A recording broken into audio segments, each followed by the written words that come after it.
Hi friends, Dubai ಅಂತಿದ್ದಂಗೆ ನಮಗೆ ಆಕಾಶವನ್ನು ತಾಕುವ ಕಟ್ಟಡಗಳು, ಕಣ್ಣಿಗೆ ಕುಕ್ಕುವ ಒಡವೆಗಳು, ಲಕ್ಸುರಿ ಹೋಟೆಲ್ಗಳು, ಇದು ಪೂರ್ತಿಯಾಗಿ ನಮಗೆ ಹೊರಗಡೆ ಕಾಣುವಂಥ ದುಬೈ ಮಾತ್ರ.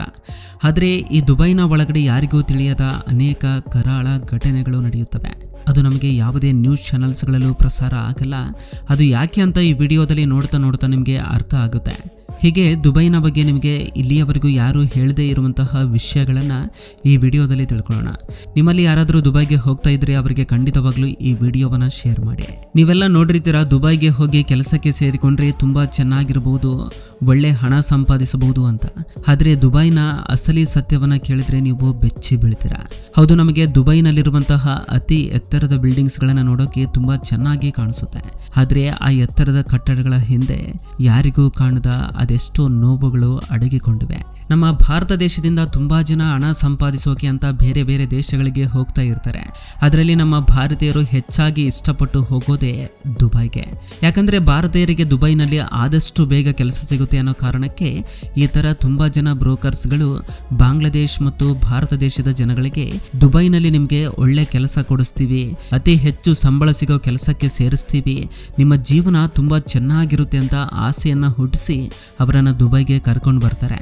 ಆದರೆ ಅಲ್ಲಿಗೆ ಹೋದ್ಮೇಲೆ ಕಥೆನೇ ಬೇರೆ ತರ ಇರುತ್ತೆ. ಯಾಕಂದ್ರೆ ಈ ರೀತಿ ವಿದೇಶಗಳಿಗೆ ಹೋಗಿ ಕೆಲಸಕ್ಕೆ ಸೇರ್ಬೇಕಂದ್ರೆ ಖಂಡಿತವಾಗ್ಲೂ ಏಜೆಂಟ್ಗಳನ್ನ ಮೀಟ್ ಮಾಡಲೇಬೇಕಾಗಿರುತ್ತೆ. ಅಲ್ಲಿ ನಮಗೆ ಸಿಗುವಂತಹ ಕೆಲಸಗಳಂದ್ರೆ ಡ್ರೈವರ್ಸ್ಗಳಾಗಿ, ವಾಚ್ಮೆನ್ಸ್ಗಳಾಗಿ, ಟಾಯ್ಲೆಟ್ ಕ್ಲೀನರ್ಸ್ಗಳಾಗಿ, ಹಾಗೆ ಗಾರೆ ಕೆಲಸ ಮಾಡುವಂತಹ ಕೆಲಸಗಳನ್ನೇ ಕೊಡಿಸ್ತಾರೆ. ಹೀಗೆ ಅವರು ಹಾಸ್ಯ ಹುಟ್ಟಿಸಿ ಕರ್ಕೊಂಡು ಹೋಗುವಂತಹ ಕೆಲಸಗಳೇ ಒಂಥರ, ಆದರೆ ಅಲ್ಲಿ ಮಾಡಬೇಕಾಗಿರುವಂತಹ ಕೆಲಸಗಳೇ ಬೇರೆ ತರ ಆಗಿರುತ್ತೆ. ಅಲ್ಲಿ 12 ಗಂಟೆಗಳ ಕಾಲ ಕೆಲಸ ಮಾಡಿಸ್ಕೊಂಡು ತುಂಬಾ ಕಡಿಮೆ ಸಂಬಳವನ್ನ ಕೊಡ್ತಾರೆ. ಈ ಹಣದಿಂದಲೇ ಅವರು ಖರ್ಚು ಮಾಡಿಕೊಂಡು ಸ್ವಲ್ಪ ಹಣವನ್ನ ಮನೆಯವರಿಗೆ ಕಳಿಸಿ ಮಿಕ್ಕಿರುವಂತಹ ಹಣದಲ್ಲೇ ಜೀವನ ಸಾಗಿಸಬೇಕಾಗುತ್ತೆ. ಈ ಕೆಲಸನೇ ಬೇಡ, ಮತ್ತೆ ನಮ್ಮ ದೇಶಕ್ಕೆ ಹೊರಟೋಗೋಣ ಅಂತ ನೋಡ್ಕೊಂಡ್ರೆ ಅದು ಅಂದ್ಕೊಂಡಷ್ಟು ಸುಲಭ ಆಗಿರಲ್ಲ. ಹೋಗ್ಲಿ ಇಲ್ಲೇ ವಾಸ ಮಾಡೋಣ ಅಂದ್ರೆ ಅವರಿಗೆ ವಾಸ ಮಾಡೋಕೆ ಕೊಡುವಂತಹ ಜಾಗ ಹೇಗಿರುತ್ತೆ ಗೊತ್ತಾ? 7-8 ಜನರು ಸೇರ್ಕೊಂಡು ಒಂದೇ ಚಿಕ್ಕ ರೂಮ್ನಲ್ಲಿ ವಾಸ ಮಾಡಬೇಕಾಗಿರುತ್ತೆ. ಸರಿಯಾಗಿ ಊಟ ಇರಲ್ಲ, ಒಳ್ಳೆ ನೀರು ಕೊಡಲ್ಲ. ಅಲ್ಲಿನ ಗೌರ್ಮೆಂಟ್ ಇದು ಯಾವುದರಲ್ಲೂ ನಾವು ಇನ್ವಾಲ್ವ್ ಆಗೋದಿಲ್ಲ ಅಂತ ಹೇಳೋದ್ರಿಂದ ಅಲ್ಲಿನ ಏಜೆಂಟ್ಗಳು ಎಷ್ಟು ಸಂಬಳ ಕೊಡ್ತಾರೋ ಅಷ್ಟನ್ನೇ ಇಸ್ಕೊಳ್ಳುವಂತಹ ಪರಿಸ್ಥಿತಿ ಇರುತ್ತೆ. ಇನ್ನು ನಮ್ಮ ದೇಶಕ್ಕೆ ಹೋಲಿಸಿದ್ರೆ ದುಬೈನಲ್ಲಿ ಲೀಟರ್ ಪೆಟ್ರೋಲ್ಗಿಂತ ಲೀಟರ್ ನೀರಿನ ಬೆಲೆ ಹೆಚ್ಚಾಗಿರುತ್ತೆ. ಯಾಕಂದ್ರೆ ಪೆಟ್ರೋಲ್ ಅಲ್ಲಿ ತುಂಬಾ ಈಸಿಯಾಗಿ ಸಿಕ್ಬಿಡುತ್ತೆ, ಆದ್ರೆ ನೀರು ಮಾತ್ರ ಸಿಗೋದಿಲ್ಲ. ಎಲ್ಲಿ ನೋಡಿದ್ರೂ ಮರಳುಗಾಡೆ ಕಾಣಿಸುತ್ತೆ. ದುಬೈನಲ್ಲಿ ಸ್ವಲ್ಪ ಬಿಸಿಲು ಹೆಚ್ಚಾದ್ರೂ ಕೂಡ ಟೂರಿಸ್ಟ್ಗಳನ್ನ ರೂಮ್ನಲ್ಲಿ ಇರಿ ಅಂತ ಹೇಳೋ ಅಲ್ಲಿನ ಗೌರ್ಮೆಂಟ್ ಎಷ್ಟೇ ಸುಡು ಬಿಸಿಲಿನಲ್ಲೂ ಬೇರೆ ದೇಶದಿಂದ ಬಂದಂತಹ ಕೂಲಿ ಕಾರ್ಮಿಕರು ಕೆಲಸ ಮಾಡಿದ್ರು ಅವರಿಗೆ ಹೇಗೆಲ್ಲ ತೊಂದರೆ ಕೊಡ್ತಾರೆ ಅನ್ನೋ ವಿಷಯ ದುಬೈ ಸರ್ಕಾರದ ಗಮನಕ್ಕೆ ಬಂದರೂ ಸಹ ಅವರು ಕೇರ್ ಮಾಡಲ್ಲ. ಅಲ್ಲಿನ ಗೌರ್ಮೆಂಟ್ಗೆ ಬೇಕಾಗಿರೋದು ಅತಿ ಎತ್ತರದ ಕಟ್ಟಡಗಳನ್ನ ಕಟ್ಟಬೇಕು, ಪ್ರಪಂಚವನ್ನೇ ತನ್ನತ್ತ ಆಕರ್ಷಣೆ ಮಾಡ್ಕೊಳ್ಬೇಕು, ತನ್ನ ಆರ್ಥಿಕ ವ್ಯವಸ್ಥೆಯನ್ನ ಇನ್ನೂ ಅಭಿವೃದ್ಧಿ ಪಡಿಸ್ಕೊಳ್ಬೇಕು ಅಂತ ಮಾತ್ರ ಅಲ್ಲಿನ ಸರ್ಕಾರ ಯೋಚನೆ ಮಾಡುತ್ತೆ. ಮತ್ತು ದುಬೈನಲ್ಲಿ ನಮಗೆ ಕಾಣದೇ ಇರುವಂತಹ ಮತ್ತೊಂದು ಅಸಹ್ಯಕರ ಸಂಗತಿ ಕೂಡ ರಹಸ್ಯವಾಗಿ ಅಡಗಿದೆ. ಅದನ್ನ ಅಲ್ಲಿನ ಗೌರ್ಮೆಂಟ್ ಕೂಡ ಈ ಸುದ್ದಿಯನ್ನ ಹೊರಗಡೆ ಬರೋದಕ್ಕೆ ಬಿಡೋದಿಲ್ಲ. ನಾವು ಅನ್ಕೊಂಡಿರ್ತೀವಿ ದುಬೈಗೆ ಅಷ್ಟೊಂದು ಹಣ ಬರೋಕೆ ಕಾರಣ ಪೆಟ್ರೋಲ್ ಮತ್ತು ಡೀಸೆಲ್ ಅಂತ ಅನ್ಕೊಂಡಿರ್ತೀವಿ, ಆದ್ರೆ ಅದು ಖಂಡಿತ ಸುಳ್ಳು. ದುಬೈಗೆ ಮೇನ್ ಆಗಿ ಹಣ ಬರ್ತಾ ಇರೋದು ಟೂರಿಸಂ ಇಂದ. ಅಲ್ಲಿ ಟೂರಿಸ್ಟ್ಗಳು ಹೆಚ್ಚಾದಂತೆ ವ್ಯಭಿಚಾರ ಅನ್ನೋದು ಮತ್ತೊಂದು ಬಿಸಿನೆಸ್ ಆಗಿ ವೇಗವಾಗಿ ಬೆಳೀತಾ ಹೋಯ್ತು. ಅದರಲ್ಲೂ ಅರೆ ವಯಸ್ಸಿನ ಹುಡುಗಿಯರಿಗೆ ಡಿಮ್ಯಾಂಡ್ ಅನ್ನೋದು ಇನ್ನೂ ಹೆಚ್ಚಾಯಿತು. ತುಂಬಾ ಕಷ್ಟದಲ್ಲಿರುವಂತಹ ಹುಡುಗಿಯರಿಗೆ, ಒಂಟಿಯಾಗಿರುವಂತಹ ಹುಡುಗಿಯರಿಗೆ ಒಳ್ಳೆ ಕೆಲಸ ಕೊಡಿಸ್ತೀವಿ ಅಂತ ಆಸೆ ಹುಟ್ಟಿಸಿ ಬೇರೆ ದೇಶಗಳಿಂದ ದುಬೈಗೆ ಕರ್ಕೊಂಡು ಬರ್ತಾರೆ. ದುಬೈನಲ್ಲಿ ಅವರನ್ನ ವೇಶ್ಯಾವಾಟಿಕೆಗೆ ತಳ್ಳಲಾಗುತ್ತೆ. ಅವರ ಪಾಸ್ಪೋರ್ಟ್ನ ಕಿತ್ಕೊಂಡು ಅವರು ಗಂಡಸರ ದಾಹವನ್ನ ತೀರಿಸಲೇಬೇಕಾಗಿರೋ ಹಾಗೆ ಆ ಹುಡುಗಿಯರನ್ನ ಬದಲಾಯಿಸಿ ಬಿಡ್ತಾರೆ. ಇನ್ನು ದುಬೈನ ಆಕರ್ಷಕ ಸಂಗತಿಗಳ ಬಗ್ಗೆ ನೋಡೋದಾದ್ರೆ, ನಮ್ಮ ದೇಶದಲ್ಲಿ ಕ್ಯಾಶ್ ತಗೊಳ್ಳೋಕೆ ATMs ಇದ್ರೆ ದುಬೈನಲ್ಲಿ ಗೋಲ್ಡ್ ATM ಸಹ ಬಳಸಲಾಗುತ್ತೆ. ಜರ್ಮನ್ ಕಂಪನಿಯವರು ದುಬೈನಲ್ಲಿ ಒಂದು ದೊಡ್ಡ ಇನೋವೇಷನ್ ಮಾಡ್ತಾರೆ, ಅದೇ ಗೋಲ್ಡ್ ಟು ಗೋ ATMs. ಈ ಪ್ರಪಂಚದಲ್ಲೇ ಮೊಟ್ಟ ಮೊದಲ ಬಾರಿಗೆ ಗೋಲ್ಡ್ ವೆಲ್ಡಿಂಗ್ ಮಷಿನ್ಸ್ ನ ದುಬೈನ ಒಂದು ಮಾಲ್ ನಲ್ಲಿ ಆವಿಷ್ಕರಣೆ ಮಾಡ್ತಾರೆ.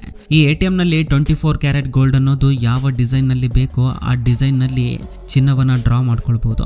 ಅಂದ್ರೆ ಈ ATMs ನಲ್ಲಿ ಗೋಲ್ಡ್ ಬಾಸ್ಗಳು ಬೇಕಂದ್ರೆ ಗೋಲ್ಡ್ ಬಾಸ್ಗಳು ಬರುತ್ತೆ, ಗೋಲ್ಡ್ ಕಾಯಿನ್ಸ್ ಗಳು ಬೇಕಂದ್ರೆ ಗೋಲ್ಡ್ ಕಾಯಿನ್ಸ್ ಗಳು ಬರುತ್ತೆ.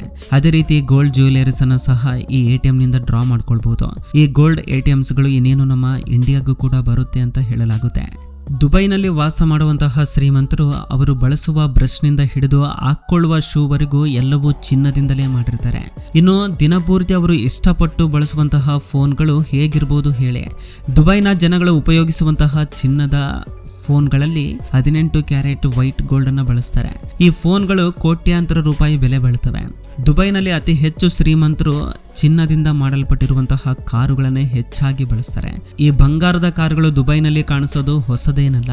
ತಮ್ಮ ದುಡ್ಡನ್ನ ಹೇಗೆ ಖರ್ಚು ಮಾಡಬೇಕು ಅಂತ ಗೊತ್ತಾಗದೆ ನಮ್ಮ ಲೈಫ್ನಲ್ಲಿ ನಾವು ಎಷ್ಟೆಲ್ಲ ಹಣವನ್ನು ಸಂಪಾದಿಸ್ತೀವಿ ಅಂತ ತೋರಿಸ್ಕೊಳ್ಳೋದಕ್ಕೆ ಹೀಗೆ ಚಿನ್ನದ ಕಾರ್ಗಳಲ್ಲಿ ಓಡಾಡ್ತಾರೆ. ಮತ್ತೆ ದುಬೈನಲ್ಲಿ ಎಷ್ಟೇ ಕಾರುಗಳನ್ನ ಹೊಂದಿದ್ರು, ಎಷ್ಟೇ ಹಣವನ್ನ ಸಂಪಾದನೆ ಮಾಡ್ತಾ ಇದ್ರು, ಅವರು ಒಂಟಿ ಸವಾರಿ ಮಾಡೋದಕ್ಕೆ ತುಂಬಾ ಇಷ್ಟಪಡ್ತಾರೆ. ಒಂಟಿಗಳ ಜೊತೆಗೆ ತುಂಬಾ ಸಮಯವನ್ನ ಕಳೀತಾರೆ. ದುಬೈನಲ್ಲಿ ಕಡುಬಡವರು ಕೂಡ ಇರ್ತಾರೆ. ಇದರಿಂದನೇ ದುಬೈನ ಕೆಲ ಕಂಪನಿಯವರು ಅಲ್ಲಲ್ಲಿ ಸ್ಟೋರ್ಸ್ ಗಳನ್ನ ಓಪನ್ ಮಾಡಿ ಫ್ರೀ ಆಗಿ ಫುಡ್ ಅನ್ನ ಕೊಡ್ತಾರೆ. ಯಾರಿಗಾದ್ರೂ ಕೆಲಸ ಇಲ್ಲ ಅಂದ್ರೆ, ಊಟ ಮಾಡೋದಕ್ಕೆ ಹಣ ಇಲ್ಲ ಅಂದ್ರೆ ಈ ಸ್ಟೋರ್ಸ್ ಗಳಿಗೆ ಹೋಗಿ ಬೇಕಾಗಿರೋದನ್ನ ತಗೊಂಡು ತಿನ್ಬಹುದು. ಮತ್ತೆ ನಮ್ಮ ದೇಶದ ತರ ಸರ್ಕಾರದ ನಡೆ, ಸರ್ಕಾರದ ತೀರ್ಮಾನ ನಮಗೆ ಇಷ್ಟ ಆಗಿಲ್ಲ ಅಂದ್ರೆ ಹೇಗೆ ನಾವು ಸರ್ಕಾರವನ್ನ ಬೈತೀವೋ ಆ ರೀತಿ ದುಬೈನಲ್ಲಿ ಅಲ್ಲಿನ ಸರ್ಕಾರವನ್ನ ಬೈಯೋ ಹಾಗಿಲ್ಲ. ಕೇವಲ ಅಲ್ಲಿನ ಗೌರ್ಮೆಂಟ್ ನ ವಿರೋಧಿಸಿ ಒಂದು ಪೋಸ್ಟ್ ನ ಹಾಕಿದ್ರು ಸಾಕು, ಅವರಿಗೆ ಕಠಿಣ ಶಿಕ್ಷೆಗಳಿರ್ತವೆ. ಹಾಗೆ ಒಂದು ಹುಡುಗ ಮತ್ತು ಹುಡುಗಿ ಪ್ರೀತಿ ಮಾಡ್ತಾ ಇದ್ದಾರೆ ಅಂತ ಗೊತ್ತಾದ್ರೆ ಅಲ್ಲಿ ಅವರ ಪರಿಸ್ಥಿತಿನೇ ಬೇರೆ ರೀತಿ ಇರುತ್ತೆ. ಒಂದು ವೇಳೆ ಯಾರಾದ್ರೂ ಅಲ್ಲಿ ಪ್ರೀತಿ ಮಾಡ್ತಾ ಇದ್ರೆ ತಪ್ಪದೇ ಅವರು ಮದುವೆ ಆಗ್ಬೇಕು, ಇಲ್ಲವಾದ್ರೆ ಪ್ರೀತಿಯನ್ನ ಮಾಡೋಕೆ ಹೋಗಬಾರ್ದು. ಇದರ ಜೊತೆಗೆ ದುಬೈನಲ್ಲಿ ಎಲ್ಲಿ ಬೇಕೋ ಅಲ್ಲಿ ಕುಡಿಯೋಕೆ ಆಗಲ್ಲ. ಅದೇ ರೀತಿ ದುಬೈನಲ್ಲಿ ಮದ್ಯವನ್ನ ಸಹ ಎಲ್ಲಿ ಬೇಕೋ ಅಲ್ಲಿ ಮಾರಾಟ ಮಾಡೋಕ್ಕಾಗಲ್ಲ. ಒಂದು ವೇಳೆ ಮದ್ಯಪಾನವನ್ನ ಮಾಡಬೇಕು ಅಂದ್ರೆ ಅವರು ಎಲ್ಲಿ ಲೈಸೆನ್ಸ್ ನ ಕೊಟ್ಟಿರ್ತಾರೋ ಅಲ್ಲೇ ಮದ್ಯವನ್ನ ತಗೊಂಡು ಅದೇ ಜಾಗದಲ್ಲಿ ಕುಡಿಬೇಕು, ಇಲ್ಲವಾದ್ರೆ ಅದನ್ನ ಮನೆಗೆ ತೆಗೆದುಕೊಂಡು ಹೋಗಿ ಕುಡಿಬೇಕಾಗುತ್ತೆ. ಇದಿಷ್ಟು ದುಬೈನ ಬಗ್ಗೆ ನಿಮಗೆ ಗೊತ್ತಿಲ್ಲದ ಸಂಗತಿಗಳು. ಇದು ಫ್ರೆಂಡ್ಸ್ ಈ ದಿನದ ವಿಡಿಯೋ. ಫ್ರೆಂಡ್ಸ್, ಈ ವಿಡಿಯೋದಿಂದ ಅಟ್ಲೀಸ್ಟ್ 1% ನಾಲೆಜ್ ಆದರೂ ಸಿಕ್ಕಿದ್ರೆ ಈ ವಿಡಿಯೋಗೆ ಬಂದು ಲೈಕ್ ಮಾಡಿ, ಹಾಗೆ ನಿಮ್ಮ ಫ್ರೆಂಡ್ಸ್ಗೂ ಕೂಡ ಶೇರ್ ಮಾಡಿ. ಹಾಗೆ ನಮ್ಮ ಚಾನಲ್ಗೆ ಸಬ್ಸ್ಕ್ರೈಬ್ ಮಾಡಿಕೊಂಡು ಸಪೋರ್ಟ್ ಮಾಡಿ. ಕೊನೆ ತನಕ ನೋಡಿದ್ದಕ್ಕೆ ಥ್ಯಾಂಕ್ಸ್ ಫಾರ್ ವಾಚಿಂಗ್.